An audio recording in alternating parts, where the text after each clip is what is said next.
you'll have those. And when you get into the commercial property game, you're going to have to deal with lawsuits, and that's going to be part of your job as an asset manager. Yeah, I don't think anybody should freak out when that first happens, because it's going to happen and your heart's going to race. Yep. But it's a part of doing this business. It really is.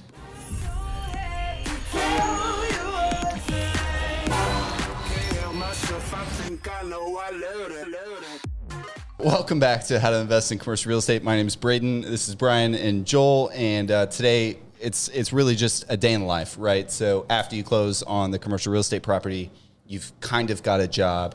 You know, I don't want to say like passive income necessarily. It's pretty passive. After you do all that, the work's not over?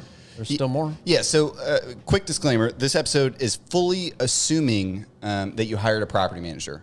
So we're just going over what you would do if you're going to go and hire a third-party property manager. That just didn't come out right. Yeah, you're an asset manager or a portfolio manager at this point, where you have one asset you're managing or several. Okay. Yeah, and you've got, things. You may have investors. You probably have a loan. You have all this stuff, and somebody's got to manage that. It's probably not your property management company. So today you could just define it as like what your property management company, oh man, I just retitled the episode.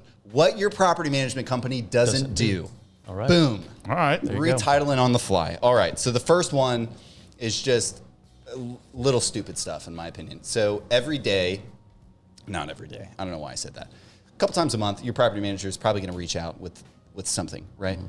Hey, we may need to switch trash companies. What are your thoughts on executing contract A versus contract B? Hey, we have a tenant that's not paying maybe, or a group of tenants that's not paying. How would you like us to proceed with eviction or taking possession back of the space? It could be just little things popping up, right, that your property management company doesn't want to do. They aren't the bottom line authority. You are. You are the asset manager. The asset manager is the bottom line authority. They make the uncomfortable decisions that the property management company doesn't want to do. And I mean, for lack of a better word, sometimes shit just happens, and the asset manager is who has to deal with it. Yeah, and another way to put that is your job is managing the manager, the management company. Yes. And so that's going to be the day-to-day, fielding their questions, helping them decide on issues like Braden was just talking about. Yep. Okay. Another couple of big ones is just insurance and property taxes. So you can kind of set them up and put them on this auto systematic cycle, but find a good insurance agent. Insurance, in my experience, is extremely hard to bid. So find somebody that you trust, find somebody that you feel comfortable working with, but you've got to insure the property. Every year it's got to renew. You've got to monitor how you're paying for it. It's common to not pay that all at once. Maybe you're financing it, maybe you're billing it back. You can have portfolios of insurance, right? I mean, insurance can be extremely complicated. Lean on your experts is all I'm trying to say, but you've got to manage them. So that's going to be a theme, right? There's a bunch of different people on your team helping you manage the asset. Somebody's got to manage all of them. And the insurance agent will give you a few different choices on the coverages that you want, depending on deductibles that you want, and certain coverages that you may not have to pay for, but you might want to. Yeah. So it's not too much difference than probably your home insurance or your car insurance. I mean, deciding on deductibles. Yeah, very similar, but on a property level. Yeah. And just like your home and auto, you're going to get a good initial rate from somebody, and then every year they're going to come to you and they're going to say, hey, it's really tough out there. Rates are going up. I tried my best, but this is the very best rate I can get you. And 2 or 3 years down the road, you're going to have to shop that because magically they're going to come in and say they did the best for you, and then 3 years later, someone else is going to be able to beat it. Yeah. That's just how the industry works. Capitalism at its finest. Yeah. So there's some management going on there. You're trying to make sure, if it's a multifamily deal, you're paying 100% of that insurance, or you and your investors are. Yeah. On the retail side, you are passing that on most likely to the tenants, but you want to keep that as low as possible. The lower you keep that, the higher you can get away with on the rent side. So, yeah, and you can insure the moon. So I mean, you can go to town on that, but generally speaking, you've got to monitor it. You've got to know when to file a claim, how to file a claim, who your guy is, or girl for that matter. I mean, just anybody. Insurance is complicated. You've got to have an insurance person. That's it. Taxes. Yeah, specifically property taxes. Right. Property taxes, you're going to want to be monitoring those and challenging them if you feel like there's an ability to get the value down, the assessed value down. Yeah, so as soon as you buy it, it gets reassessed at the new purchase price. There's no... Not always. No. Not every state is different, actually, in how they assess property taxes and when they do it. Right. So, Okay. Yeah. And in Texas, it's a non-disclosure state, so it may not get assessed right away at the new purchase price because you don't have to disclose the sale price. Okay. Wow. Now they can have ways to find out. I think in Arkansas, it's every like 2 to 3 years. Okay, I did know that one. So I mean, it's just you're going to want it's in arrears too. Yeah. So you're going to want to figure that out for whatever state you're buying in and understand that tax picture and manage it effectively and protest the value when you think you can. Yeah, because, just like you said on insurance, the treasurer, the tax man, the property tax man comes around and says, hey, that's a nice property you got there and it's looking full. It looks like you're making some money. We need some more taxes. Our school system is hurting. Our, whatever, right? And you've got to know that you can dispute that. How many people realize they can negotiate with their tax assessor? And there are companies and attorneys that specialize in those protests, so it may be that you could hire one of them to help you. And they work on contingency, right? Yeah. So they only charge you if they get you a tax reduction. I love commission contingency payments because I only pay when they perform. Okay. Well, that's property tax, but Property tax. You've also got to worry about what do we call it? Income tax income or whatever. tax. Yeah, so yeah. You've got to manage that too, right? Yeah, so if you're an LLC, you're filing like a Form 1065. Did I get that right? I think so. That's right. I don't know. Okay. Well, I think it's Form 1065. It may be a different form if you're an S corp or something else. The biggest thing is somebody's got to file a tax return for the partnership. You've got to look at the operating agreement and how you're paying out dividends. You've got to look how you're distributing taxable liability or gain, for that matter. Right. So all that's going to be spelled out in your operating agreement. You give the operating agreement to the tax person. The tax person files your taxes. You're going to have a bookkeeper, right? So your management company is probably going to be your bookkeeper. They're going to take care of the day-to-day, write all the checks, keep all the books. You're going to get that at the end of the year. It's 3 reports. You're going to get a journal entry, a balance sheet, and a P&L. And then you're going to shoot that over your accountant with a closing statement, and then they're going to set it up on autopilot. And, probably stay in touch with them quarterly, accountants, when big things happen, when properties close, whether it's a buy or a sale. That relationship can be a big one because you can just have, taxes, right? You can be a pro on taxes. Like, what do they say about billionaires and taxes? Millionaires read about how to make more money. Billionaires read about how to save money on taxes. Something like that. Yeah. But that needs to be a big part of your plan is maximizing the tax efficiencies that real estate provides. Oh, yeah. Okay. So how did you say that in one? I stumbled on that for like 5 minutes, and you just said that. So managing your investors is going to be a little bit of a part-time job. Yeah. They may have questions. You're going to be wanting to be getting all the financial reports out to the investors and letting them know, updating them on how the asset's going, sending their distribution checks, hopefully every quarter like you told them. So that's part of your job as an asset manager. Yeah, keeping them informed is important. They want to know what's going on. Yeah, do we just take people's money? No. Yeah. You send them out updates. You probably send them a gift. You're probably taking them out to dinner. You're maintaining the relationship. It's 100% relationship-based game. You want them coming back for the next deal. Absolutely. So you need to maintain the relationship. It's a relationship just like anything else. You got to maintain it, keep it happy. You got to manage the investors and send them their money. Some of the times we've had to deal with is lawsuits. We've been sued by tenants at multifamily properties. We've been sued by tenants at retail properties. And so customers at retail properties? I don't think we've been sued yet by a customer at a retail property, have we? Somebody parked in my parking lot and had a flat tire and tried to send me a lawsuit letter. That's true. We got threatened with a lawsuit in out of Vegas property because he had his laptop stolen out of his car that he left his window down or something, and he thought we should have had security to make sure that didn't happen. So yeah, it can be that, but you'll have those, and when you get into the commercial property game, you're going to have to deal with lawsuits, and that's going to be part of your job as an asset manager. Yeah, I don't think anybody should freak out when that first happens because it's going to happen, and your heart's going to race. Yep. But it's a part of doing this business. It really is. Yep. Big warning on that. When you get into a lawsuit, you probably should contact your insurance company within a month. Just heads up. You should probably contact your insurance company within a month and just let them know because it may be something you're already paying to insure, and your insurance company has a legal team ready to fight for you and ready to go. And you don't they're going to cover the cost of the suit. Yeah. So right, and why? Somebody would ask. Well, why is because they're going to be responsible for the potential damages, the lump sum that they would have to pay out to somebody because we have insurance against that. So they have a legal team to fight that battle for us to make sure that the damages they potentially pay out are as low as possible. That's why they do that. Yeah, one time we had an apartment complex and someone sued us for an HVAC system, and we wanted to try to make it go away because we don't want big settlements on our insurance because it raises your rates. So we're like, oh, we're going to just try to handle this. Well, it didn't go away, and we didn't immediately let the insurance company know.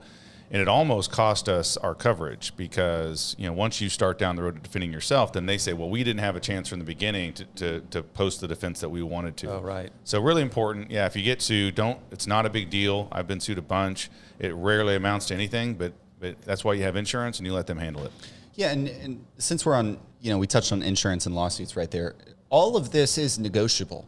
Say you have something that burns down. It's just like, a car or a home insurance. They're going to say, hey, we're going to give you $1 million. And you're going to say, politely, go to hell. I'll take 2. You know what I mean? It's a cat and mouse game constantly with lawsuits and insurance and threatening, right? People perceive you like, oh, he's got this big commercial property. He's got $1 million in his back pocket. If I just call him and complain, I'm going to get a gag order. And people do it, right? Mm-hmm. You just got to accept that for what it is and move on. But that's why you have insurance and legal teams. My business partner has a quote when someone sues him. He just says, get in line. So doesn't worry him at all. Yeah, that's funny. Okay, you're going to negotiate lease renewals, especially on a retail deal. The management company will be giving you guidance based on their experience, but you're going to be the ultimate authority on what you're going to rent that space for and how much you're going to be able to push that rent. Yeah. So that's a big thing that you're going to do as the asset manager. You want to try to maximize that value by increasing the rents. Yeah, and you have some asset management or asset types like multifamily that are more management intensive when it comes to leasing. So when you have an apartment complex, the management company is going to lease all of those apartments, right? That's part of the responsibilities, right? Yeah, you may sit down with them maybe once a month and go over strategy on how to increase occupancy or on how to push renewal rates. Or just making sure the ask, of that apartment matches up with the net operating income you need to pay the debt and to pay the investors. But on a day-to-day on a multifamily, you're not probably going to be getting involved if you have a third-party manager. 100%. But it will be a strategy session with that management company to maximize rent. So, yeah, and there's a lot of those that are in the future. In some asset classes, you're negotiating lease renewals years before they expire, and multifamily, the management company may be doing it. There's a lot of different types, but there's typically always leases, and somebody's got to renew them. You're the guy, girl, person. Brian, what you got one? Yeah. What about CapEx expenditures? I think that's a big one, right? Yeah. So you've got to decide, if there's a new roof or are you going to repair the roof if there's a leak? Did you, in your plan, were you going to increase the shrubs and just improve landscaping. Landscaping. Yeah. And then parking lot repairs. Yeah. These big things, the management company may have suggestions for you, but ultimately pulling the trigger on CapEx, which is going to take capital, is going to have to come from you. Yeah. And management companies, as far as they're paid to manage the property, and they make a compelling argument, and they say, hey, we're not paid to manage general construction. We need a construction management fee to manage the construction. So then they're charging you, 6 to 15% maybe of the construction project just so they can manage the contractor.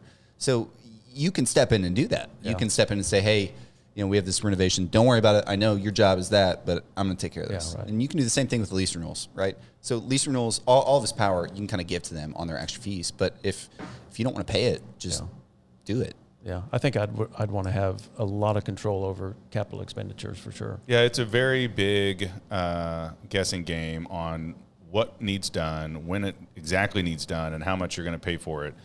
Are we going to put a Cadillac on it? Are we going to go with the Honda version? Yep. So that's a big part of managing the asset. And hopefully you've thought about what CapEx expenses you might have in the first 3 to 5 years, and you've raised or allocated money for that, so you're prepared. Yeah. I think one of the next big things is monitoring the cash flow. Making sure everything is going according to the investment plan that you pitched, your lender, yourself, your investors, everyone in the beginning. Right, you projected that it made some sort of money. Yeah, you don't want to lose control of that and then have a surprise at the end of the quarter or something. I mean, you got to really pay attention to that. Absolutely. So you're creating the budget, 3 to 6 months before the year ends, and then that's kind of just painting the picture for the next year. Ideally, you hit it, you beat it, And then month over month, you're getting a report. And, one of my favorite columns is just comparing against budget, right? Because I want to know how bad we sucked 6 months ago setting our budget. We should have planned for this. And you can get pretty close, especially with good asset management and good property management. But yeah, because you're rarely going to beat your budget. What ends up happening is if everything goes according to plan, you're going to be on budget. And then what things did you not foresee, or what negatives did you have that brought you down? Absolutely. Well, so refinancing is another part of asset management. You may not have an asset that you refinance, but I think the asset manager's job has to always be in tune with the lending market, understanding where rates are, and if there's an opportunity to lower the rate and increase cash flow, or to increase leverage and get the investors their initial investment back. That's what you got to always be monitoring. So we've had deals where we've refied and given capital back to the investors. We've also had deals where we just lowered the interest rate and improved the cash flow, and then the cash distributions go up. So are you refinancing with the same lender, a different lender, both? Yeah, it's been both. You should always be shopping. And if you're getting local bank debt, typically there's not a prepay. And if you're getting 5-year money, you should not accept prepay from a local lender. And just to clarify, that's a prepayment penalty. So if you pay off the loan before the 5 years, then they charge you a fee, 1 to 5%. Right, and I would say steer away from that. Just tell them you don't want a prepay penalty.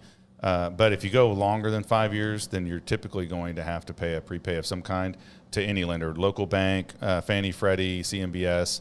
All of them are going to have some type of a prepay structure. So you want to limit that as much as you can. It gives you flexibility if rates move that you can take advantage of them. Right. So we go get a loan. We buy an asset, and we plan on keeping it for 10 years. We bought this asset in Broken Arrow. It's called Redbud. We're planning on keeping it 10 years, 7-10 years, something around there. But if rates just drop through the floor in year 6, why would I go pay 4% or 5% or 6%, whatever I'm at on my current loan, when I could go get a new loan and it wouldn't cost me anything but some closing costs, and go lower the interest rate on potentially millions or tens of millions of dollars by a point. If you do that by a point, that could be 6 figures in savings just by asking, right? Because you were paying attention. Well, and we have a loan right now that we're looking to refinance, and it has a 2% prepay current on it. But I'm going to be able to lower the rate 1.25% a year. So when you look at the math, so there's 8 years left on that lease or that loan. So I can earn 1.25% a year, and it only costs me 2%. So I'm making a 60% kind of a year return. On that investment of 2%. So it pays out really quickly. Pays out in less than 2 years, and I keep making the residual after that. Yeah. So I wonder from the bank's perspective if they did the math to see if the 2% prepay would be worth not lowering the rate and keeping the loan for the rest of the 8 years. And you don't have to answer that because they may be local, but I'm just saying you got to do the math. Yeah. It's just going to add it up, right? Just like if you're trying to refinance your house or something, or your car or whatever. Yeah. The last deal we were negotiating basis points. So there's 100 basis points in an interest point or 1 percentage point. You're negotiating decimal points, guys. And I think we negotiated to 4.01 or something. And it's not even 4%. The 0.01 on $5 million matters, guys. And you've got to negotiate it. So we had a loan in Vegas on a $10 million loan. And right before we closed, interest rates spiked, and it ended up being a really bad interest rate. Well, now I could refi that at 1.3 points lower on a $10 million loan. Well, there's a serious prepay on that. I can't do anything. My hands are tied, so it's just I'm bummed. But that's $130,000 we're bummed about. $130,000 a year, and just for lowering the interest rate. So just everybody listening, think about that. You're in a game that can pay off seriously with the interest rate. So it's to your advantage to really work hard at this part of the game. Yeah, and what I want to stress is if you're not comfortable with investing, get comfortable with the fact that when you put the money in the bank, they're investing it for you. Hey, if you don't want to do this, bro, I'll use your money and I'll invest it and make a spread on yours, because that's what they're doing. It's figure it out and do it yourself, so the bank isn't making the money, you are. Yeah. All right. One of the last ones I think is I put on here, analyzing the market. Yeah. But it's just being astute in understanding the markets where you own assets, what's happening in those markets, what are cap rates doing, what are rents doing, to where you're always in a position to maximize the value for yourself and your investors. Whether it's, hey, I'm not pushing rents high enough, I'm not keeping up with the market, or, man, this market is exploding, cap rates are lowering. this is an opportune time to sell. I should take advantage and get my investors the best return possible. So that's the last stage of being an asset manager, is analyzing the market and making sure you're being a good fiduciary for your investors. Yeah, absolutely. Somebody's got to be making that decision. You know, ideally you get big enough to where you're sitting on the beach in the Bahamas, maybe, if you want to, and then you're going to go hire an asset manager. Big, massive commercial real estate, institutional level commercial real estate investment companies have teams, you know, maybe 50, 100 asset managers, maybe more, you know. Yeah, none of this is stuff that you personally have to do, but maybe you start out doing it and then you train someone to do it and you pay them a fee to do it or a salary to do it, and you can be in the Bahamas somewhere. Yeah. Anyway, not what your asset manager doesn't do. Man, I messed it up. What your property manager doesn't do. This is all about asset management. You know, it's pretty simple. You're managing a bunch of different specialized people. I mean, there's not much to it. You've got to have some market knowledge. You've got to pay attention and be aware and, you know, be educated in what you're doing, obviously. But at the end of the day, you're managing the dream team. The dream team's taking care of your assets. So that's what's important. That's the day-to-day. I mean, really nothing other than that. It's pretty simple. No, just maximizing your profits, maximizing your investment. Yeah. It seems so casual when you say that, but you want to maximize the crap out of your profits. It does take some work, though. Yeah, and what you focus on expands. So focus on it, pay attention to your real estate, and it'll probably do better than if you didn't focus on it. All right, that's it. Make sure to check us out on the website. It's howtoinvestincre.com. Make sure to like and subscribe. If you subscribe, you actually have to turn on notifications to get notifications. We upload every Tuesday and Friday. And remember, if you want to look at Brian's face while we're talking, go to the YouTube channel. You can see it in person. Yeah, you can. All right, that's it, guys.